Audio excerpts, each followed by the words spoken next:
సింధు జలాలపై మేమేం చేయలేం, కేవలం సహాయకులు మాత్రమే. ప్రపంచ బ్యాంక్ చీఫ్ బాకు మరోసారి గట్టి ఎదురుదెబ్బ. సింధు జలాల విషయంలో పాకిస్తాన్కు మరోసారి గట్టి ఎదురుదెబ్బ తగిలింది. పహల్గామ్ ఉగ్రదాడి నేపథ్యంలో పాకిస్తాన్కు అష్టదిగ్బంధం చేసిన భారత ప్రభుత్వం కీలకమైనటువంటి సింధు జలాల ఒప్పందం అమలు నిలిపేసిన విషయం తెలిసిందే. దీన్ని ప్రపంచ దేశాల దృష్టికి తీసుకెళ్లి భారత్ను బూచిగా చూపించే ప్రయత్నం చేసిన దాయా దేశానికి భారీ షాక్ తగిలింది.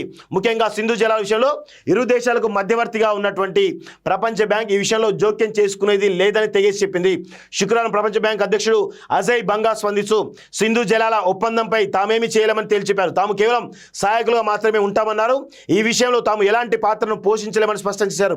సింధు జలాల విషయంలో ప్రపంచ బ్యాంక్ జోక్యం చేసుకుని ఈ సమస్యను ఎలా పరిష్కరిస్తుందనే అంశంపై మీడియాలో అనేక కథనాలు వస్తున్నాయి. కానీ ఇవన్నీ ఊహాజనితాలు, దీనిలో మా పాత్ర ఏమీ ఉండదు, కేవలం సహాయకులు మాత్రమే అని అజయ్ బంగా పేర్కొన్నారు. సో 4 రాష్ట్రాలకు సింధు జలాల మళ్లింపు చూస్తున్నాం. సో ప్రపంచ బ్యాంకు మధ్యవర్తిగా ఉంది. గతంలో 1970 సమయంలో సింధు జలాల ఒప్పందం జరిగినప్పుడు వీరికి మధ్యవర్తిగా ప్రపంచ బ్యాంక్ ఉన్నది. సో దీనిలో 80% నీళ్లు పాకిస్తాన్ వాడుకోవాలి, 20% మన దేశం వాడుకోవాలి.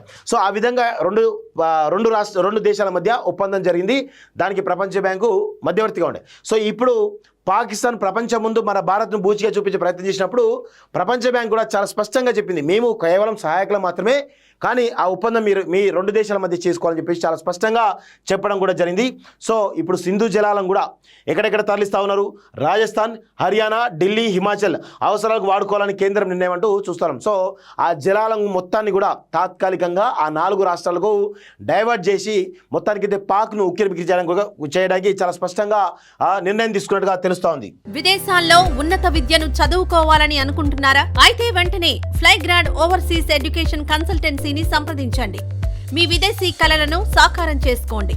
ఫ్లైగ్రాడ్.